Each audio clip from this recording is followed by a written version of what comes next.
roasted fresh daily in Batavia, Illinois. When you've got questions, he always has an answer.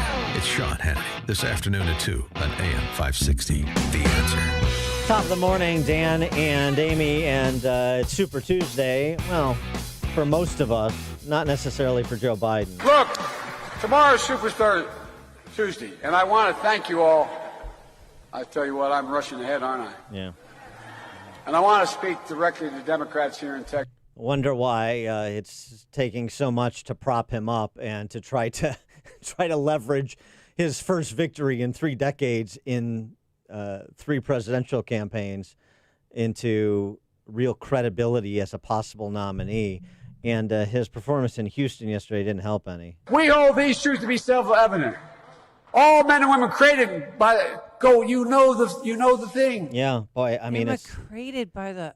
It's like you know the thing. It's like listening to Thomas Jefferson or James Madison, one of our founders. I mean, the eloquence, the command of the nation's founding principles. It's impressive, isn't it?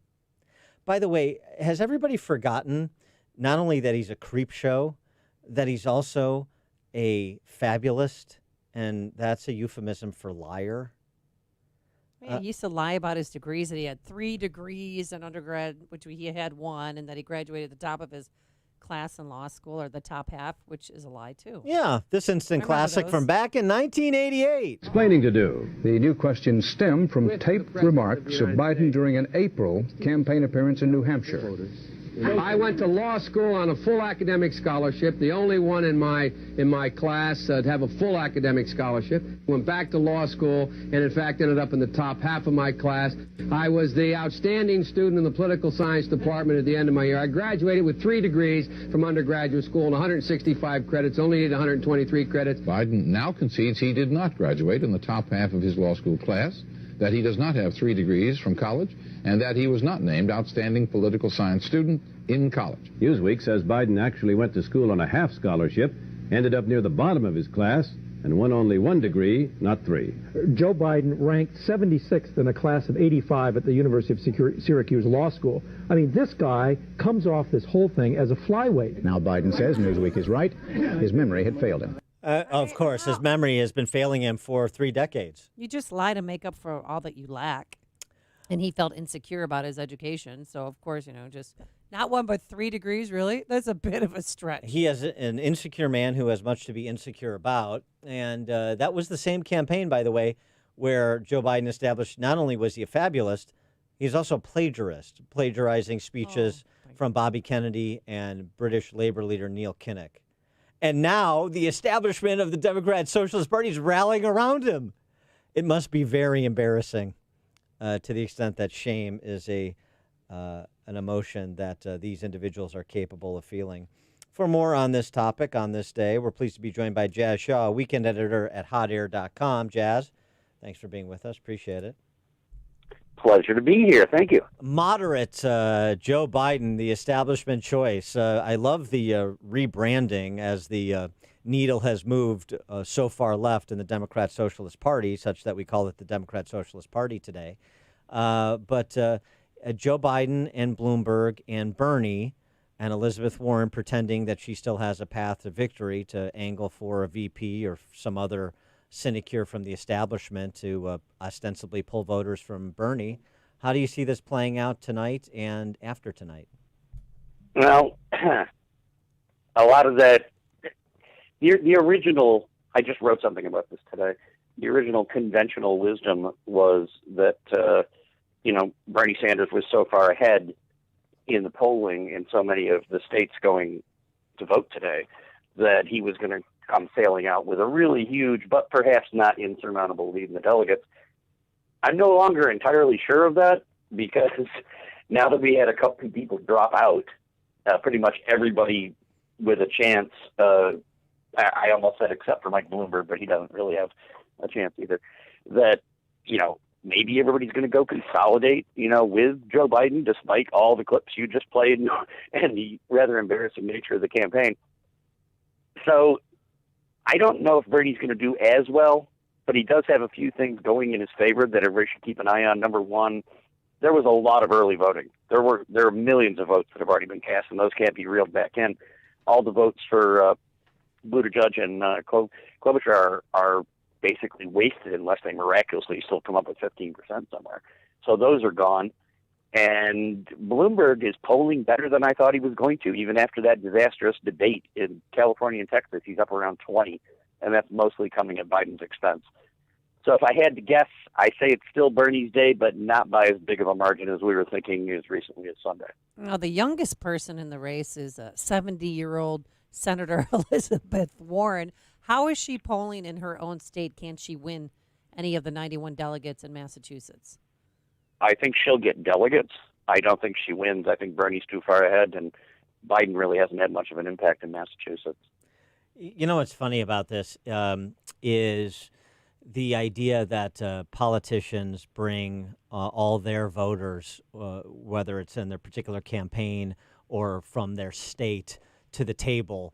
So, it's going to be just that easy. Oh, my gosh, you got Pete and Amy Kay and Bobby O. Bobby O is going to deliver El Paso for Joe Biden. I mean, it's absurd. If you look at the polling data, in point of fact, a lot of people, when their first choice drops off, will go to their second choice. And their second choice, for example, in Mayor Pete's case, is Bernie Sanders.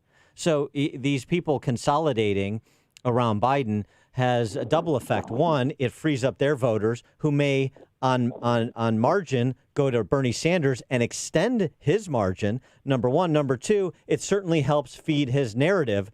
And he's the only one who has something resembling momentum and an actual constituency around his candidacy. So in point of fact, despite all of the endorsements, this could end up actually, I think, being a better day for Bernie than people predict. Biden winning Virginia, Biden winning North Carolina, that was sort of caked in regardless of South Carolina. So, or assuming South Carolina played out as it did, which of course it did.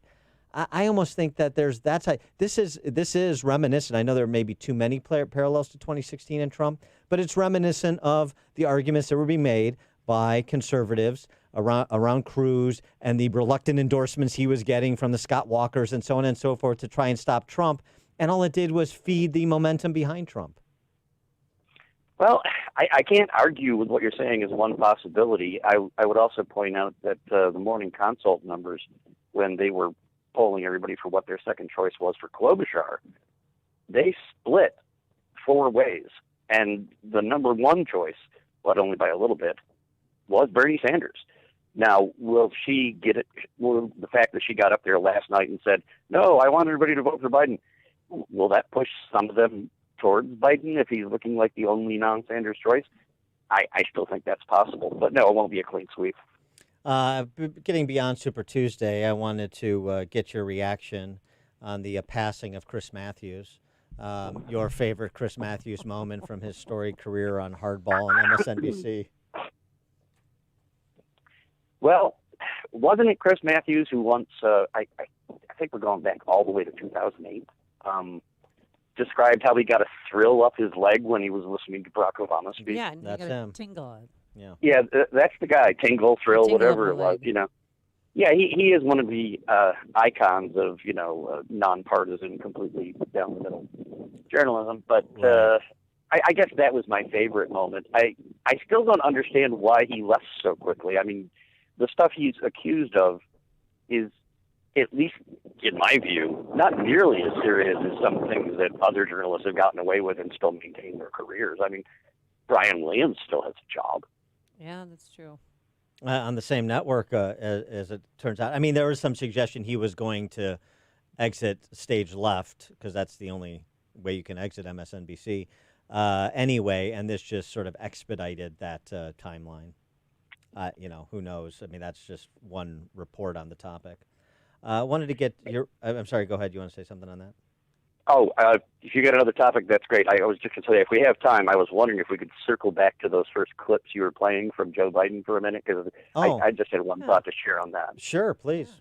Share away. The whole thing about this, is he lying or is he just around the bend and he's lost his memory? The more recent story about that he was going out on the trail and telling everybody he got arrested in South Africa when he was trying to see Nelson Mandela. I got to wondering about that. And was he just lying to pump up his credentials, with the the left. African American community. Or, That's what I was thinking. yeah, absolutely. Or is it possible that that's a story that he's been telling himself for so long that now he actually thinks it's true? Well, Nelson Mandela was right. 900 miles away from where Biden was. He explained this on Wallace on Sunday, or he came up with a new explanation for it. It makes no sense. I mean, you don't confuse being arrested. 30 years ago, he was confused about his academic record. He was confused about whose words Neil Kinnock's words were, whose words were Bobby Kennedy's. It's nonsense. He's a liar. He's a fabulist. He's Brian Williams. Back then he was definitely lying. But there is this one syndrome. I was watching a show where a psychologist was describing the way that, particularly when you get older and if you're starting to lose your faculties, you can have told a lie so many times that you believe it, that you've actually started to believe it. Yeah. You think it's history. But perhaps, I mean, I'm sure, much like his forays with corn pop and bicycle chains and boys at the pool that wanted to touch the hair on his legs. And I mean, this guy is a goofball.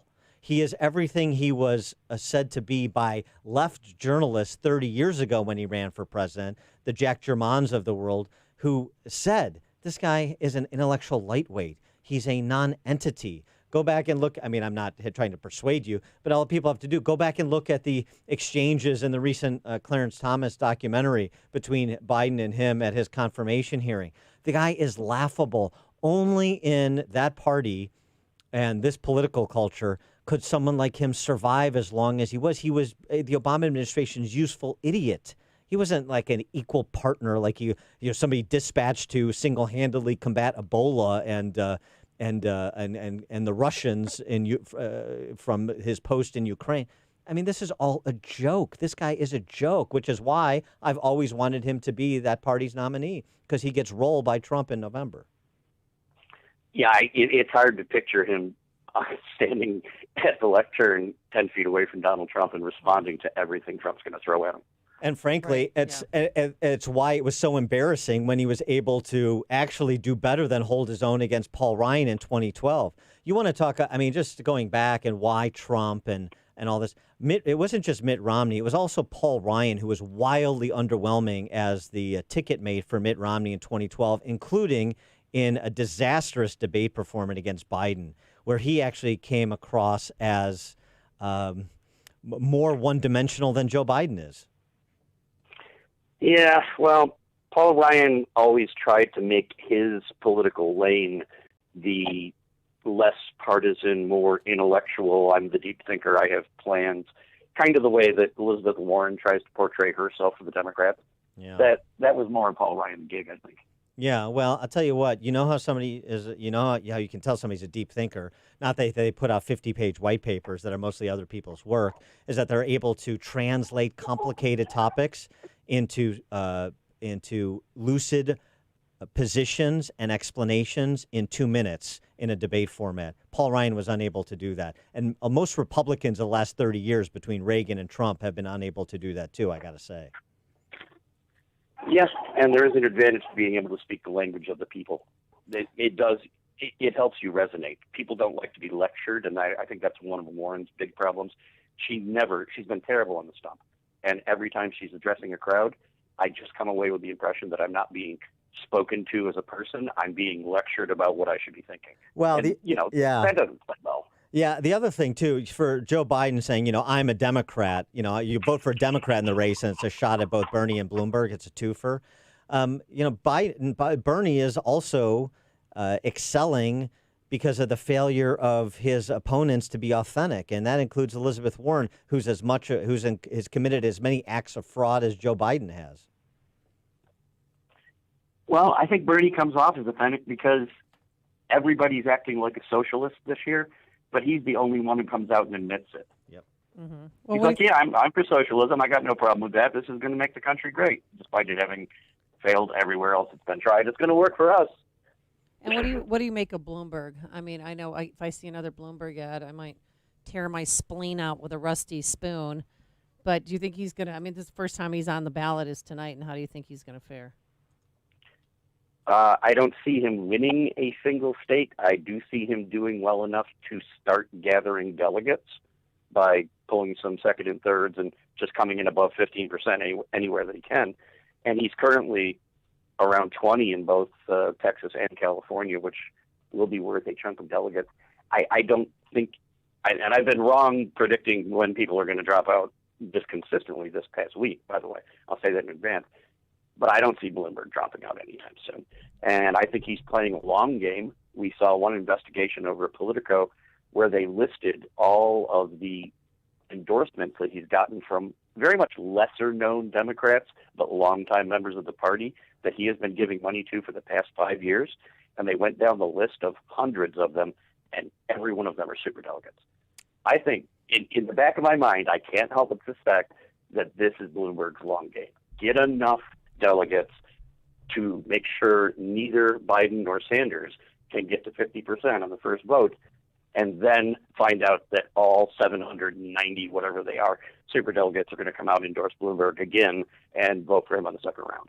That would be. I don't know if it works, but I think that might be his plan. That would be delicious, and I'm glad the apology tour will continue. I want it to continue, and if Caesar Mike is able to pull that off at the convention, like he pulled off a third term as mayor of New York City by having the ordinance amended in the city, then that's great, because you will have destroyed the party for a cycle. So, have at it, Caesar Mike. Good stuff. I am married to a lifelong Democrat, by the way, in case people didn't know that already. And she said as recently as a week ago, if they try to shove Bloomberg down our throats, I'm voting for Trump. And she hates Donald Trump. Mm-hmm. Mm-hmm. So I think a Bloomberg nomination backfires on them big time. He is Jazz Shaw, weekend editor at hotair.com. Jazz, thanks as always for joining us. Appreciate it. Anytime. Thanks for having me, guys. Take care. Thanks. And he joined us on our turnkey.pro answer line. There's only one radio show in Chicago talking about today's biggest stories and telling you what they really mean. That show is this one, Chicago's Morning Answer on AM 560, The Answer. The following is a paid political announcement. Hello, I'm Dr. Willie Wilson, and it's time